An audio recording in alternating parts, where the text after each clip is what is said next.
Again, right on time. Was that you or me? That was me. Ah, nice. That was me. Now it's your fault. That was Best Fiends saying, "Come get your daily gift." Okay, fine. I'll get it later. All right. On that note, hello and welcome to Tall and Short with Tim and Tony, everybody. I'm Tim. And I'm Tony. That's not true. Wait, reverse that. Yep. I'm Tony. And I'm Tim. Yeah. There we this go. time. Now we have Good job, everybody. High fives all around. Absolutely. Well, Tony, last week was definitely a sort of a spooky haunted tour of a wonderful house. Yeah. Yeah, it was good. It was nice. Yep. I got no commission off that sell. Unfortunately. Bastard. Yeah, you're still fine. Sorry, man. The check bounced. What can I say? Well, you know. I write hot checks all the time, and it haven't caught up to me until now. Well, Tim just admitted to a crime, so... And all that... never mind. Never mind. I don't write hot checks. I don't... They're room temperature. Exactly. They're lukewarm at worst. God. Anyway. So we are, you know, a little over halfway through December now. It's December 19th for when this episode releases. And I thought, you know what? It is that time of the season. So, a couple weeks ago, we talked about Krampus, most people think of as the Christmas devil. So we focused on the sort of negative side of things. But again, I don't think he was negative. We're actually going to focus now on somebody who's a lot more prominent in most of Western culture, Santa Claus himself. Compared to other topics I have covered, this one is actually very tame. No, we're going to talk about Hermie the elf. Hermie has nothing to involve here, dude. Hermie wanted to be a dentist, god damn it. Let him follow his own, but this is not who we're talking about. As said, this one is a fairly tame episode compared to the other topics I've researched. What is more tame than a damn dentist? Have you ever actually met some dentists? Some of them are pretty unhinged. You're a dentist? No. Okay, you're just... So you have no excuse then? No. People ask what's wrong with you. I say, take a number. Yep. That's just how it goes. I say that so often at work. It's like, what's wrong with you? I say, you ever been to a deli? Take a number. God. Okay, so Santa Claus. Yeah, we're in the spirit of December and the Christmas time. So I thought, why the hell not?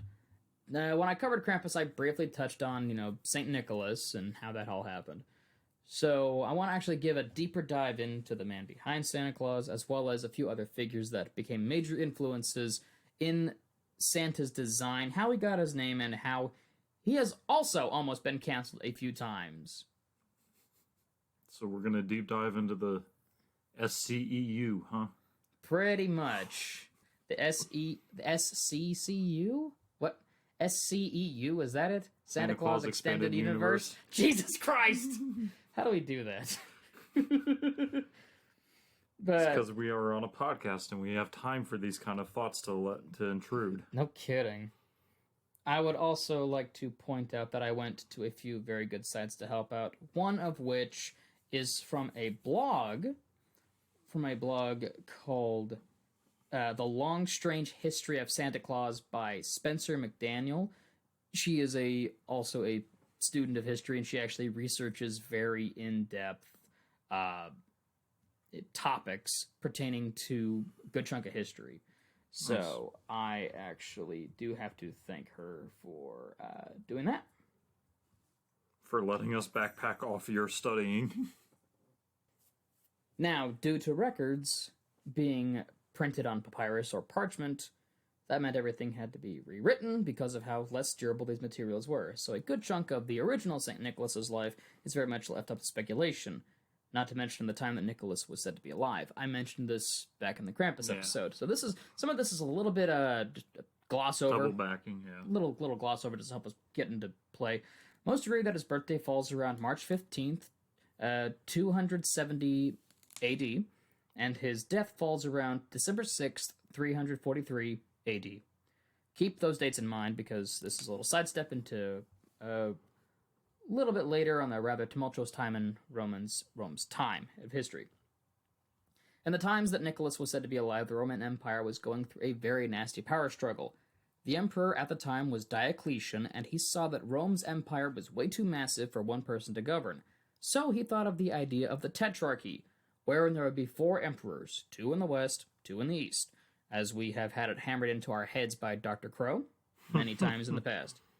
You're gonna figure out how this was gonna go, though, right? I mean, seriously. Yeah. Like history, yeah. Our old history college history professor is going to be involved. Yeah, this is very Games of Thronesy power struggle in Nicholas's lifetime. Yeah.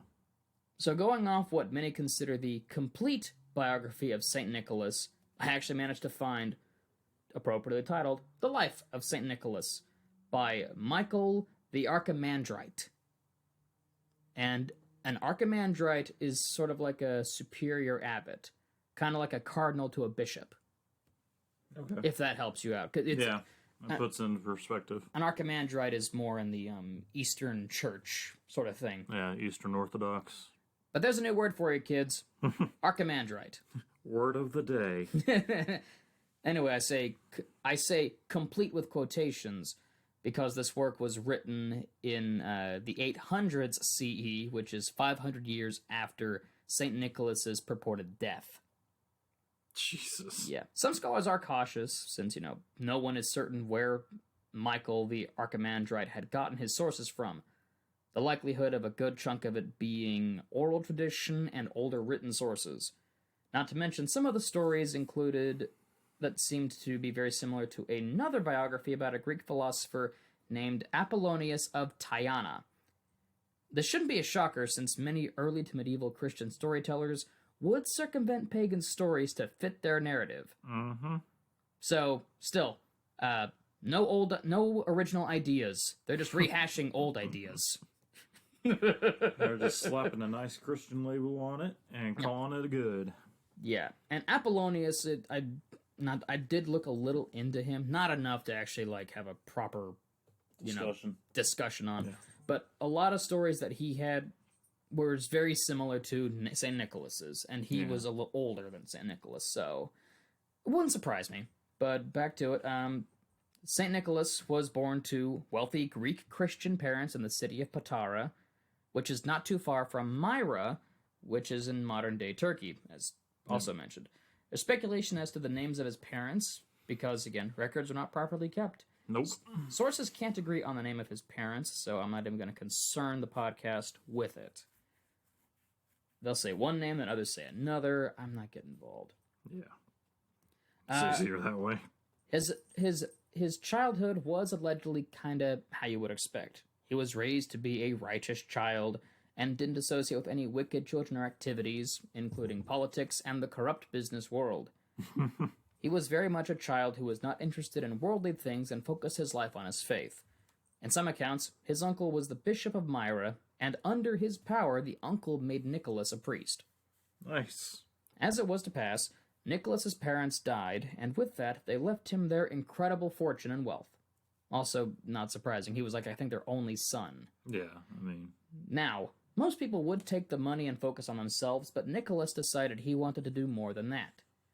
He decided to give it to those who were less fortunate than himself, which leads to one of his most famous incidences where he threw gold into the open window of an impoverished father to save his daughters from having to be prostitutes.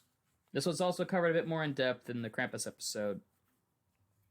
So, other things that I covered in that episode also include some of the rest of his influences, including traveling to the Holy Land, stopping unjust executions, becoming the Bishop of Myra, allegedly saving 3 boys from a cannibalistic butcher, and punching someone in the face during the Council of Nicaea in 325 CE. Again, Santa was throwing hands back in the day. Which I think is still pretty cool. Yeah. Like, lump of coal? No. Fist of 5!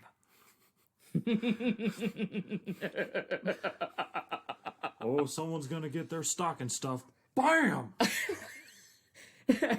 Andy comes in with the mistletoe steel chair. Wham! It's Santa Claus!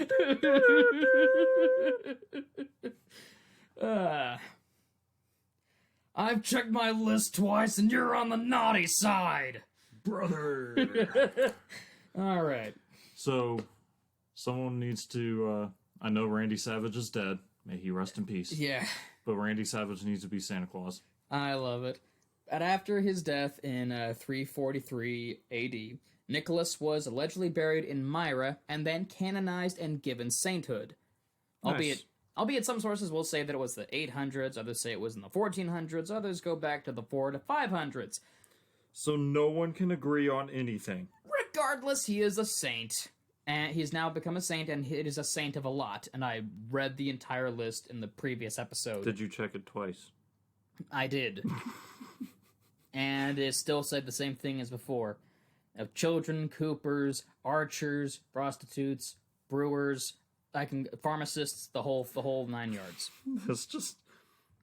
It seems like they were running out of people to be saints of, and they were like, archers, pharmacists, children, just give it to Nick. He'll be fine. He's got it covered. He'll be fine. He'll be fine. Like, that's how I feel. They were like, yeah, whatever. Just give it to that guy. And, of course, he became a figure of veneration during the holiday season with his feast day on December 6th, where good children would hope for good things from St. Nicholas like presents and treats. But this tradition was more in alignment with those of the Catholic persuasion. Yeah. For those of the Protestant persuasion, back to Germany for a minute here, because I somehow can't get away from Germany. Clearly, you have a problem. For those of the Protestant persuasion, thanks to Martin Luther, children are visited by the Christkind. So, did you ever grow up? Did you ever have like little angels or stuff on Christmas trees? We had a Christmas tree topper that was my grandmother's. It was a little angel. Yeah. One of those porcelain doll sort of looking ones. That's what the Christkind was. The Christkind is essentially like a little childish angel thing. That was all set up because Martin Luther sought to reform the church, and the Protestant Reformation began. It was made clear that saints were no longer needed, and thus they were seen as idol worship. Oh my God! Martin Luther said Can't even agree on your own things. Martin Luther said that instead of Saint Nicholas giving presents to children, he said the presents for children would be given in the name of Christkind, which is the little angel-looking thing. This character is still in use in some Protestant areas in Germany. And it's also evolved to being an elf on the shelf. Seems like it when I think about it. I mean, yeah, it's a logical jump. But regardless, St. Nicholas still appears to be a major gift-giving figure elsewhere, so it's very much a thing. In the Netherlands, moving to there now, they celebrate Sinterklaas, which is the Dutch meaning of St. Nicholas. Yep. Sinterklaas is usually dressed in his red bishop's vestments, carrying his curled staff, sporting a long white beard, and usually riding a horse during his visits. Sinterklaas is also joined by a helper named Zwarte Piet, or Black Pete.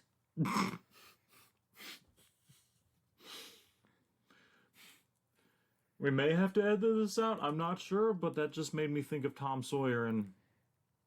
Yeah, this is a very problematic thing, actually. Zwarte Piet is usually dressed in colorful Renaissance clothing, like very bright, colorful clothing, and blackface. Like, if you look up photos, it's very problematic. I'm not sure I want that in my history. I'll take care of that for you. I'll bite the bullet on that. Which has made it's obviously the character is very, very questionable. Very controversial is the word. That's the word, and it is bad. Yeah.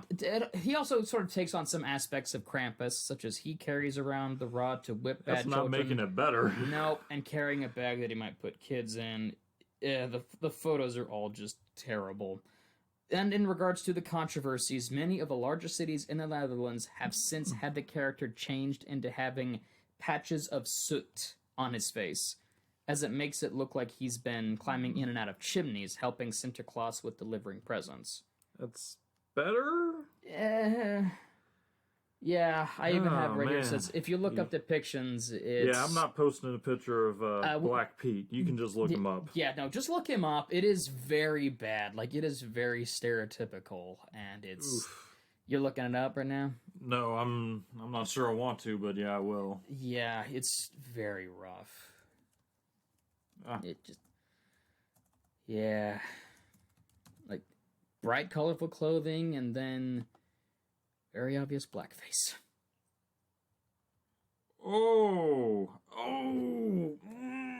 That's not good. Yep.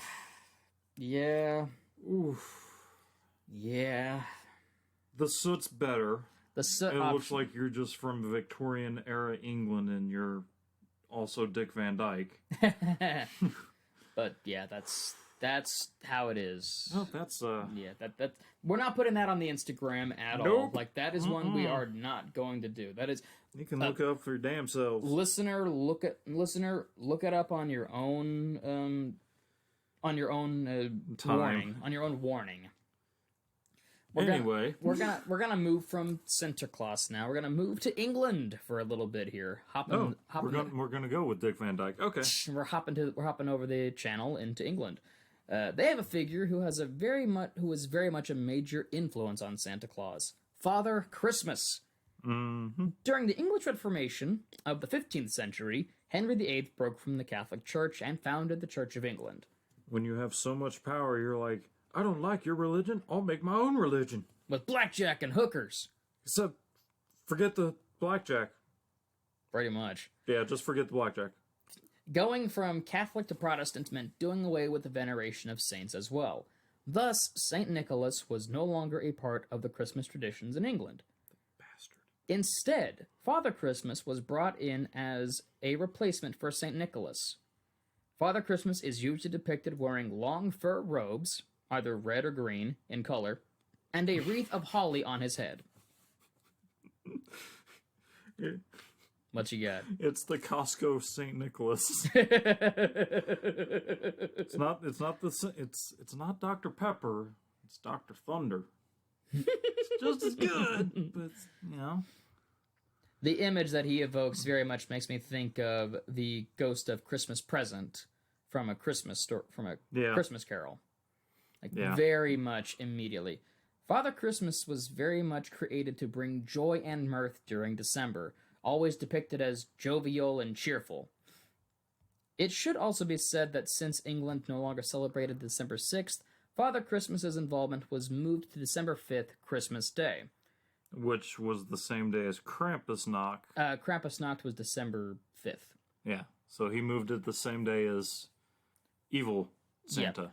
And that was all given away too, because I mean it's not part of the tradition for England. He just happened to put. Yep. It then got moved. He did the same thing I did for my anniversary. He just put it on the same date as the other stuff, so it's easier to remember. Fair enough. Yeah, it was moved to Christmas Day, which was the veneration of the birth of Christ in most Christian circle, in all Christian circles. Now, it should be no surprise that Father Christmas was almost canceled. I brought this up earlier about Santa being canceled. In 17th century England, the Puritan-controlled government sought to ban Father Christmas and Christmas altogether, because they saw it as the bastardized remnants of the Catholic Church. Thank you, Puritans. God damn it, we did it again. Third time's a charm. Luckily, though, they didn't maintain their power long, and eventually they left England. Toodaloo, bitches.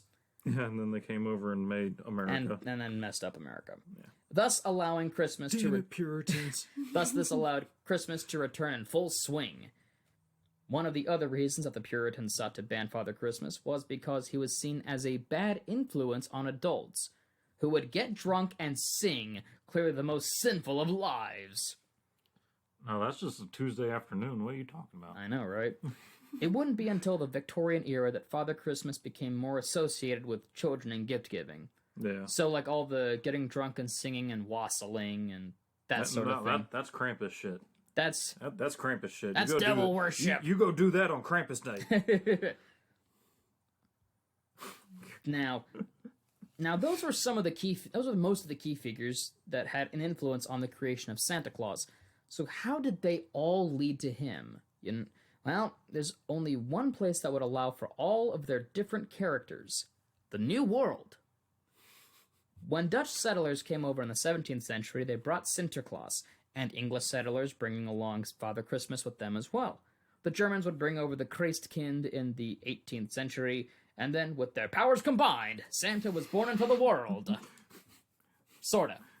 Kinda. Not real, but, yeah. Santa, as we are familiar, is close in appearance to Father Christmas. His name is an Anglicanized version of Sinterklaas, and he delivers presents on Christmas, much like the Christkind.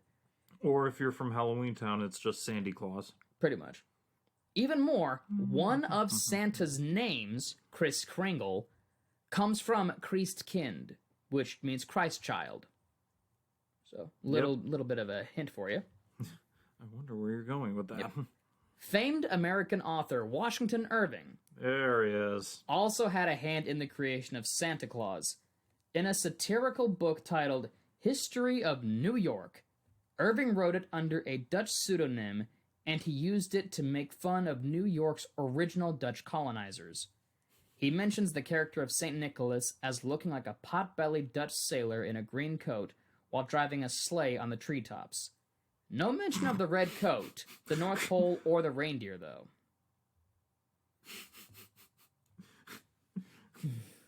You good there? I'm going to make this character. I'm going to make him a fat, drunk sailor. Weird, but okay, Washington. What next? He's going to drive a sleigh. Why? He's going to drive the sleigh on the top of trees. Go home, Washington. You're drunk. And I actually have a little excerpt where it kind of talks about this. It's, And the sage Olaf dreamed a dream, and lo, the good St. Nicholas came riding over the tops of the trees, in that self-same wagon wherein he brings his yearly presents to children, and he descended hard by where the heroes of Communipaw had made their last repast. And he lit his pipe by the fire, and he sat himself down and smoked. And as he smoked, the smoke from his pipe ascended into the air, and spread like a cloud overhead. And Olaf bethought him, and he hastened and climbed up to the top of one of the tallest trees, and saw that the smoke spread over a great extent of country. And as he considered it more attentively, he fancied that the great volume of smoke assumed a variety of marvelous forms, where in dim obscurity he saw shattered-out palaces and domes and lofty spires, all of which lasted but a moment, and then faded away until the whole rolled off, and nothing but the green woods were left. And when St. Nicholas had smoked his pipe, he twisted it in his hatband, and laying his finger beside his nose, gave the astonished Van Cortlandt a very significant look, then mounted his wagon, he returned over the treetops, and disappeared. That is directly from the history of New York. Nice. We're going to fast forward a little to 1821, where an anonymous... Was that him? That's the cat. We have a cat lying in between our two podiums. My goodness. And, yeah. Yeah. Going like a freaking saw. Fast forward to 1821, where an anonymous illustrated poem was published in a children's book called The Children's Friend, A New Year's Present, to the little ones from 5 to 12. That's the name of the book. I swear, paid by the damn word. This poem was titled Old Santy Claus with Much Delight. And it's actually and Santy Claus is Santeclaus. One word. Old Santy Claus. Santa Claus. Yes. And I actually found the poem on Wikipedia. And I'm gonna read it because I like a lot of this stuff. Old Santy Claus with much delight, his reindeer drives this frosty night, o'er chimney tops and tracks of snow, to bring his yearly gifts to you. The steady friend of virtuous youth, the friend of duty and of truth, each Christmas Eve he joys to come, where peace and love he hath made their home. Though through many houses he has been, and various beds and stockings seen, some white as snow and neatly mended, others that seemed for pigs intended.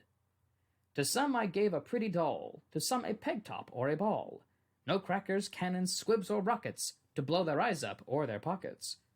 Where'er I found good boys or good girls or boys, that hated quarrels, strife, and noise, I left an apple or a tart, or a wooden gun or painted cart.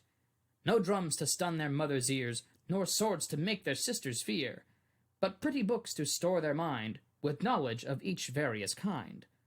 But where I found the children naughty, in manners crude, in temper haughty, thankless to parents, liars, swearers, boxers or cheats, or base tale-bearers, I left a long black birchen rod, such as the dread command of God directs a parent's hand to use, when virtue's path his sons refuse. And a partridge in a pear tree. That poem, it actually has images associated with it. It's one of the first instances where we actually see a depiction of Santa Claus, which is very fascinating, really. It depicts him being pulled by a reindeer, but then also having a red coat and a brown fur hat, as well as a brown beard. But that's kind of all we have for that one. This is before he hit the AARP age. Pretty much. This was 1821. Okay. But this was the first instance of all of that. And then, on December 23rd, 1823, everything changed. This was the date when the most famous poem regarding Santa Claus was published in a newspaper, A Visit from St. Nicholas, or, more popularly known, 'Twas the Night Before Christmas. And all through the house. This is the very poem that cements everyone's image of Santa Claus.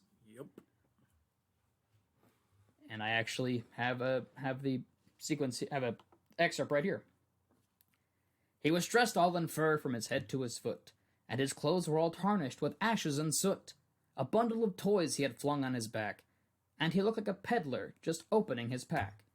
His eyes how they twinkled, his dimples how merry. His cheeks were like roses, his nose like a cherry. His droll little mouth was drawn up like a bow, and the beard on his chin was as white as the snow. The stump of a pipe he held tight in his teeth, and the smoke it encircled his head like a wreath. He had a broad face and a little round belly, that shook when he laughed like a bowl full of jelly. He was chubby and plump, a right jolly old elf, and I laughed when I saw him, in spite of myself. A wink of his eye and a twist of his head soon gave me to know I had nothing to dread. I have not heard that in so long. Mm-hmm. Wow. It opens memories when you hear it. It was also in this poem that Santa was given the 8 magical reindeer that pulled his sled in the night sky. Oh, wow. So that's the origin story then. They just got plugged in. Yep. And 2 of the reindeer also had slightly different names at it, too. It's Dasher, Dancer, Prancer, Vixen, Comet, Cupid, Dunder, and Blixen in the original 1823 poem. In some notes from writer Clement Clark Moore, Dunder and Blixen were changed to Donder and Blitzen. The original names were Dutch, and the new ones being German for thunder and lightning. So, thunder and lightning. Nice. Yep. Brief side note, while the poem was written anonymously, some scholars think that Clement Clark Moore was the author, but this has been up for a lot of debate. Mm-hmm. This poem also cemented the notion that Santa can travel down chimneys. Digging into a lot of it already. Yeah. There are a few other details about Santa that we haven't yet discussed, such as his elves. That stems to another poem that was in an 1857 magazine called Harper's Weekly. And it says here, "In his house, upon the top of a hill, and almost out of sight, he keeps a great many elves at work, all working with all their might, to make him millions of pretty things, cakes, sugar plums, and toys, to fill the stockings hung up, you know, by the little girls and boys." The idea became further popularized in an 1873 Christmas cover illustration of a woman's magazine called Godey's Ladybook. Little too on the nose if you ask me. Right. Who's this magazine for again? I forgot. Cats, maybe? God. So dumb. Yeah, I hate you. Yep. And there's an illustration. I'll send you the photos. The illustration features Santa working in a workshop surrounded by elves as they make toys for children, which I think is really freaking cool. Okay, so Did it work? did what work? Did you get the workshop of... Yeah. Okay. Yeah, there he is with some elves. Okay, so I'm gonna make some comments about these elves. Yeah. There's one that looks like a satyr in there. There's one that looks like he's wearing a McDonald's French fry bag on him. Like his head's where the M should be, and it looks like he has fries sticking out the top. I'll have to... Oh, I see it. Yeah, I thought that's a toy they're making right there, I think. Okay, that looks like an elf, though. Yeah, fair enough. I see the face. There's another one. There is a guy sitting at an ungodly angle on the S in Santa Claus. Or in Claus. Yeah. And it looks like Pennywise the Dancing Clown is pickpocketing Santa. That's funny. So yeah, the fuck type of elves are those? Clearly, little bit on the mess up there.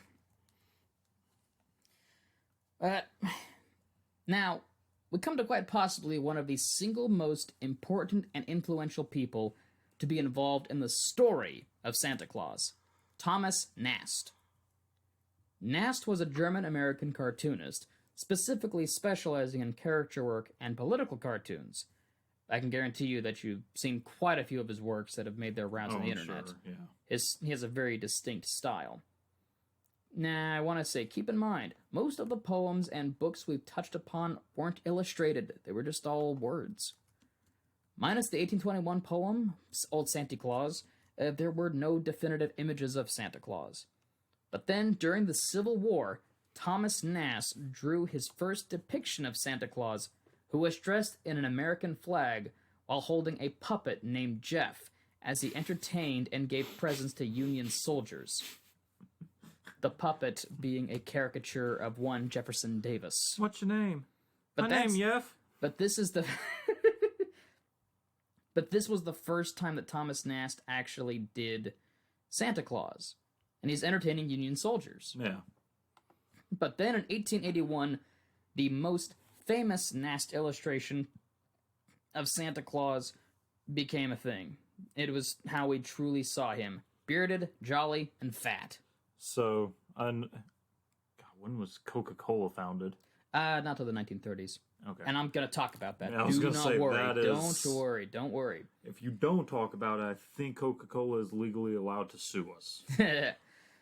Thomas Nast is also the one responsible for the idea that Santa lives at the North Pole.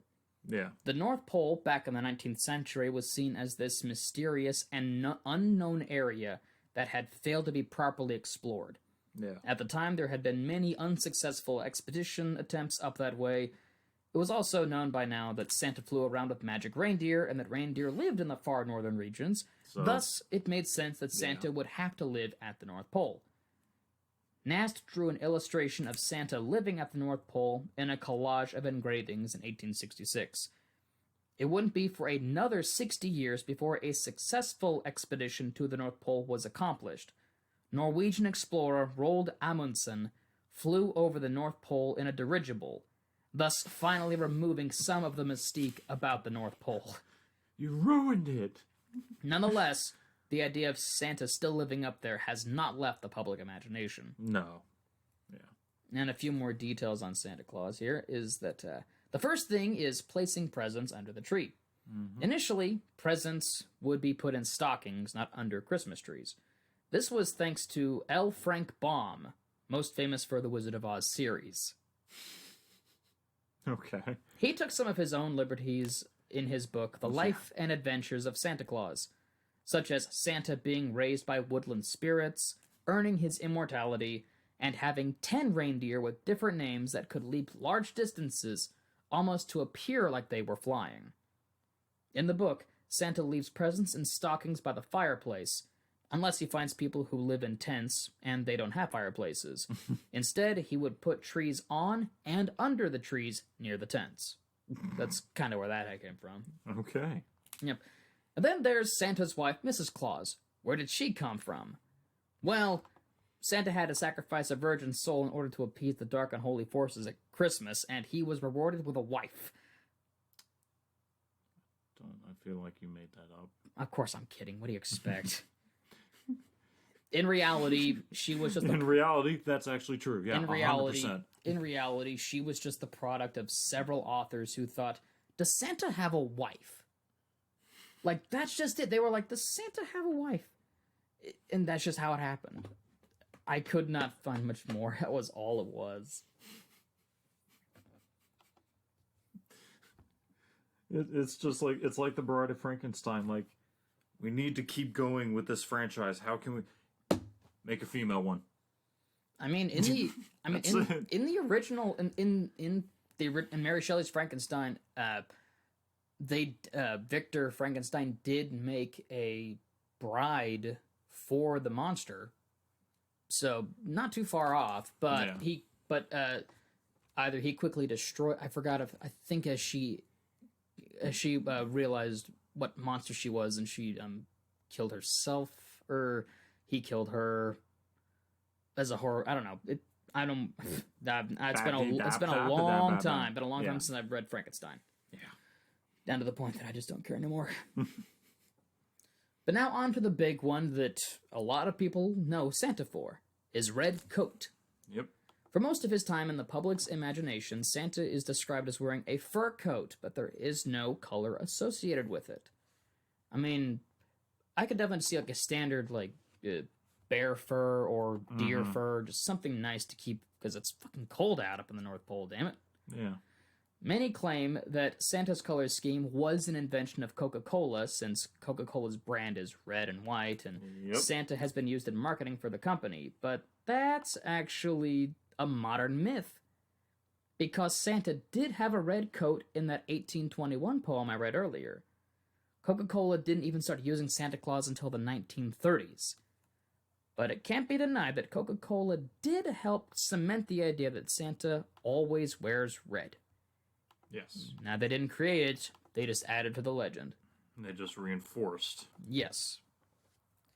And I'm kind of reaching to the end here, and this is a shorter episode, but I'm okay with that, since this is just a nice little holiday-based episode. I like those. There's one thing I will touch on, and I want to say that I did as much digging as I could on this. There are some folklorists and modern pagans who claim that the Norse god Odin was an influence on the modern portrayal of Santa Claus, and that Odin's 8-legged horse Sleipnir was the influence for the 8 reindeer. But that doesn't really fit, as it were. Odin and Santa have long white beards, but sure, so do... But they can also see you when you're... Or they can see you when you're being naughty and nice. But, I mean, a lot of other figures in various mythologies have long, white beards. Oh, yeah. And Sleipnir was a horse whom Odin would ride into battle. Sleipnir never pulled any sleighs, nor was he 8 reindeer. I'm sure 8 legs, 8 reindeer, totally. Plus, the reindeer were a creation from a poem in 1823. Yeah. The author probably picked 8 because it flowed the best. I mean, if you're a poet, you want the thing to flow well. Yeah. There's also no evidence to support the idea that Odin would bring presents to children during the time of Yule. The idea likely started from the internet more than anything, with people claiming that Odin was the influence for Santa, and since Santa gave out gifts, that meant that Odin had to as well, and so on and so forth. Gonna probably upset some people who are pagan, and you're more than willing to continue what you believe in, everything, but based on what I could find, not really capable of getting that answer. Like, Odin does not equal Santa. Others also claim that Father Christmas was influenced by Odin, but that's also not likely, since Father Christmas was a 15th century creation in response to England's separation from the Catholic Church. May he have been based on older folklore? Maybe. Yeah. But trying to find proper sources and stories is not easy. And, I mean, I came across a bunch of different sites that made the claim that Odin was an inspiration for Santa, but they were very one-sided in favor of the idea. Very much like, and they were also not scholarly. They were very much, the person who made it was very much a pagan and truly biased in their own stance. Oh yeah. And we're gonna get people who are upset about this. How dare you disrespect the Allfather? And I'm not trying to disrespect or disregard. Yeah. I mean, I think it'd be cool if Odin was an influence on Santa, because I mean, Odin is a pretty kick-ass god, if you ask me. Just looking at some of his stuff. Yeah. But it's just trying to find credible sources to make that connection is not easy. Yeah, it's sparse to say the least. Yeah. Yeah. I mean, I want to believe, but at the same token... It's alright, Scully. We got it. Yeah, anytime you bring religion into something, it's gonna divide. Yeah. And, I mean, even something as simple as Santa Claus. Yeah, I mean, character nearly got canceled quite a few times by Puritans because they're Puritans. Nobody likes Puritans, except Puritans, and even then they hate each other. And if you're listening to this podcast, Puritans, why? What are you doing here? Why are you here? But that's kind of all we have on Santa Claus. And obviously, massive influence in modern media and everything. Oh, yeah. Like, he's one of the most commercial figures that appears every time. Every year. This might offend some people, but I mean, in pop culture, Mickey Mouse, Jesus, Santa Claus. Mm-hmm. Like that's the three big guys. They're the three biggest figures. Yeah.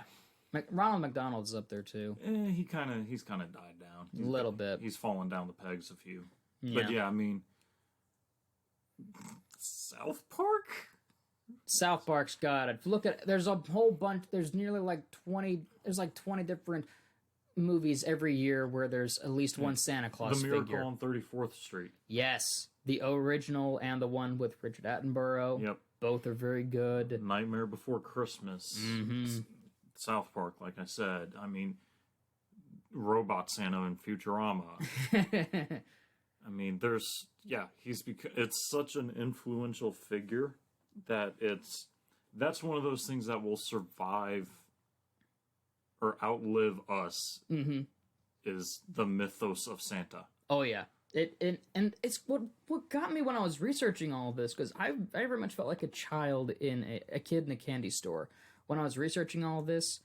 I didn't realize just how recent a lot of the folklore surrounding Santa Claus was. You think it's old because Santa's been around forever and ever and ever. And I mean it is old by a couple hundred years, but you think it's further back. Mm-hmm. You think it's way further back, and no, it's still a very recent development, and I think that's honestly a cool thing. Yeah, it really is. It's just nice that there's not a whole lot of, it's pretty straightforward. You see the evolution of Santa Claus for the most part. Everything was piecemealed around St. Nicholas, and once everything combined in the new world. It was like the Transformers. You just keep adding shit, and it's like, okay, there we go, final product. It was a Captain Planet situation. Yeah. Which, once again, I thought was just really badass. Yeah.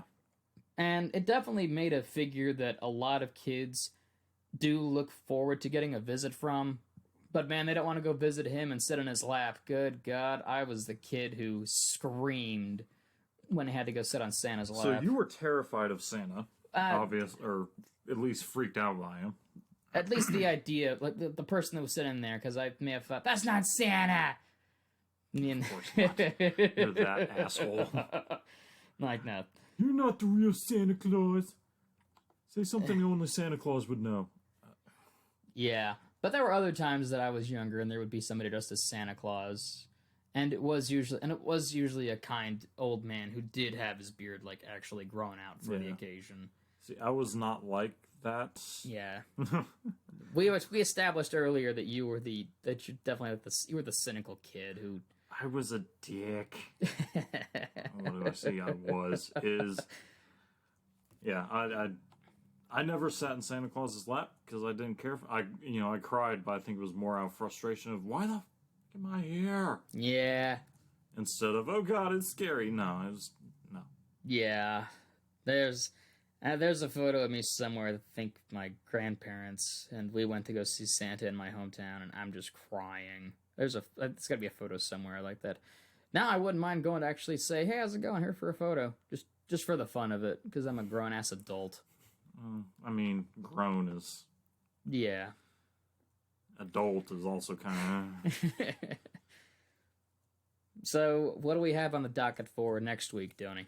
Well, I'm gonna try and, sell you another house. All right. Man, you're really on this house selling thing. You getting into real estate now? Yeah, totally. Yeah, I know exactly what I'm doing. Uh-huh. All the time. No, this one is in... God damn it, Ted! Oh, yeah. It's in Long Island, New York. Well, it's on the south shore of Long Island, New York. So last time we were at a haunted house all the way on the west coast. Now we're going to the east coast. Yeah, well, you know. It's from sea to shining sea, huh? Yeah. That's how it does it. I'm an international house hunter. Oh boy. All right, I'm looking forward to the next house. See if you can sell me on it. And I'll make sure the check doesn't bounce this time. I don't believe that. All right. Well, once again, everybody, thank you all for tuning in to Tall and Short with Tim and Tony. I really hope you learned something new today. I mean, I know I did, because, once again, Santa is such a recent Phenomenon. I didn't realize any of that. But, as always, please leave a comment, drop a rate and review. All the word of mouth helps us out. Logo by my friend Brittanie. And please tell your friends, tell your dog, go tell the reindeer. They'll hop on the roof and tell the reindeer, please. Yeah, go tell them, because they'll listen to you. Word of mouth helps. Tell Santa about it. See if we can get an interview with him. That'd be cool. And word of mouth is always nice with these podcasts. And send an email to us at tallandshortpod@gmail.com. You can find you can find it down in the description below. Or what you got? Email us if you're a Puritan. Oh, God. Or follow us on Facebook and Instagram at Tall and Short Podcast. That's where we post a lot of the images. We'll be posting images from, obviously, featuring the different versions of Santa Claus that we discussed today. We'll show you the evolution of Sandy Claus. Which I think is really cool. Once again, thank you everybody for listening, and hope you all have a happy holidays, and you manage to spend time with your friends, family, and loved ones. And that you also do take care of yourselves during this time. This can be a rough period for some people, so please take care of yourselves. Yeah. If you got friends that aren't going anywhere for the holidays, check in on them. Yeah, please do. Like, without a doubt. Bring them over, you know. Spend time with your friends and family. Yeah, they're your family. Enjoy yourselves, please. Yeah. And with that, be sure to tune in for more Tall and Short, everybody. Take it easy.